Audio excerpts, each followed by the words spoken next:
Hello friends, welcome. আশা করি ভালো আছেন সবাই। আজকের ভিডিওতে আমি আপনাদের যেটি দেখাবো তা হচ্ছে এখানে দেখুন একটি টেবিল রয়েছে। এই টেবিলে রিজিয়ন রয়েছে, চারটি রিজিয়ন রয়েছে, নর্থ, সাউথ, ইস্ট, ওয়েস্ট, এবং প্রত্যেকটা রিজিয়নের আন্ডারে কিছু এমপ্লয়ি আছে। এখানে আমি মাত্র 3জন এমপ্লয়ি দিয়েছি, নেম হচ্ছে এ বি সি, এবং এভাবে প্রত্যেকটি রিজিয়নে 3জন করে এমপ্লয়ি রয়েছে। তাদের টার্গেট দেওয়া আছে ইন্ডিভিজুয়ালি এবং তাদের অ্যাচিভমেন্ট দেওয়া আছে। তো আমরা এখানে যদি টোটাল টার্গেট বের করি এবং টোটাল অ্যাচিভমেন্ট বের করি, আমরা সহজে এখানে কার্সরটি এনে যদি আমি অল্টার প্লাস এবং এন্টার প্রেস করি, তাহলে আমরা দেখুন টোটাল টার্গেট হচ্ছে 6800, এবং এখানেও যদি আমি সেম অল্টার প্লাস দিয়ে এন্টার প্রেস করি, তাহলে আমার অ্যাচিভমেন্ট হচ্ছে 5650। আমি টোটাল একটি ফিগার পেয়েছি, কিন্তু আমি চাই যে প্রত্যেক রিজিয়ন ওয়াইজ এখানে একটি সামারি চলে আসবে। প্রত্যেকটি রিজিয়নের নিচে আমার ইন্ডিভিজুয়াল ওই রিজিয়নের টার্গেট এবং অ্যাচিভমেন্ট কত তা বের করবো আমরা খুব সহজে। তো চলুন শুরু করা যাক।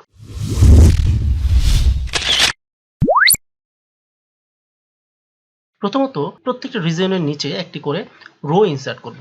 তো এভাবে আমরা ম্যানুয়ালি রো ইনসার্ট করব না, আমরা ইনসার্ট করার জন্য খুব শর্টকাট একটা ওয়ে আছে, সেটি আমরা দেখব।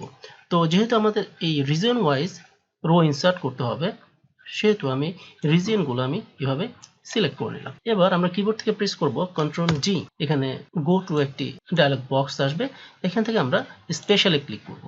গো টু স্পেশাল একটি ডায়লগ বক্স আমাদের সামনে এসেছে। এখান থেকে আমরা কনস্ট্যান্ট এই অপশন বাটনটি আমরা ক্লিক করব এবং এখান থেকে ওকে প্রেস করব। তারপরে আমরা কিবোর্ড থেকে প্রেস করব কন্ট্রোল প্লাস, এবং এখান থেকে যেহেতু আমরা এন্টায়ার রো আমরা ইনসার্ট করব, সেহেতু এই যে এন্টায়ার রো এর রেডিও বাটনে ক্লিক করে ওকে প্রেস করব। তাহলে দেখুন প্রত্যেকটি রিজনের নিচে নতুন করে আমাদের একটি করে রো ইনসার্ট হয়ে গেছে একটি ক্লিকের মাধ্যমে। এবার আমাদের যেটি করতে হবে, আমরা একটা সাবটোটাল, যেহেতু প্রত্যেকটি রিজনের সাবটোটাল বের করব, সেহেতু আমরা এখানে সাবটোটাল একটি ঘর ক্রিয়েট করব। এই ঘরের ভিতরে আমরা সাবটোটাল লিখব। তো আমরা এখান থেকে এই জায়গাগুলো আমরা সিলেক্ট করে নিলাম। নিচে আমি একটি সেল অতিরিক্ত নিয়েছি, কারণ এখানে আমার সাবটোটালের জন্য লিখতে হবে। তারপর কিবোর্ড থেকে কন্ট্রোল জি প্রেস করলাম, স্পেশালে ক্লিক করলাম, এবং এখান থেকে আমরা ব্ল্যাঙ্ক ক্লিক করে ওকে প্রেস করলাম। তাহলে আমাদের প্রথম যে সেলটি আছে এখানে অলরেডি এটি অ্যাক্টিভ করা আছে। আমরা এখানে লিখব সাবটোটাল। তো আমরা লিখছি SUB সাব টোটাল। এবার আমরা কিবোর্ড থেকে প্রেস করব কন্ট্রোল এন্টার। তাহলে দেখুন এই যে প্রত্যেকটি জায়গায় আমার সাবটোটাল চলে আসবে। এটাকে আমরা একটু বড় করে নিচ্ছি। এবার আমাদের কাজ হচ্ছে টার্গেট এবং অ্যাচিভমেন্টগুলো আলাদা আলাদাভাবে সাবটোটাল করা। তো সেক্ষেত্রে আমরা এই যে এইগুলো টোটাল আমরা এইভাবে সিলেক্ট করে নেব, টার্গেট এবং অ্যাচিভমেন্টগুলো, এবং যথারীতি আমরা কন্ট্রোল জি প্রেস করব কিবোর্ড থেকে। তারপরে স্পেশালে যাব এবং এখান থেকে আমরা ক্লিক করব ব্ল্যাঙ্কস এবং ওকে প্রেস করছি। এবার আমরা যেটি করব, কিবোর্ড থেকে প্রেস করব অল্ট প্লাস।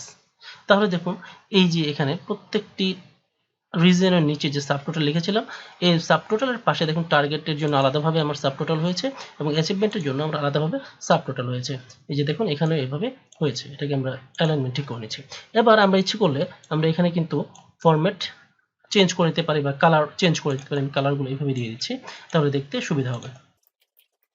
তাহলে দেখতে পেলেন খুব সহজে আমরা সাবটোটালগুলো বের করে নিয়ে আসতে পারলাম। তো এইভাবে আমরা খুব শর্টকাট কি এর মাধ্যমে খুব সহজে সাবটোটালগুলো আমরা বের করে নিয়ে আসতে পারি। তো বন্ধুরা ভালো থাকুন, পরবর্তী কোনো ভিডিও নিয়ে আবার আপনাদের সামনে আসবো। ধন্যবাদ।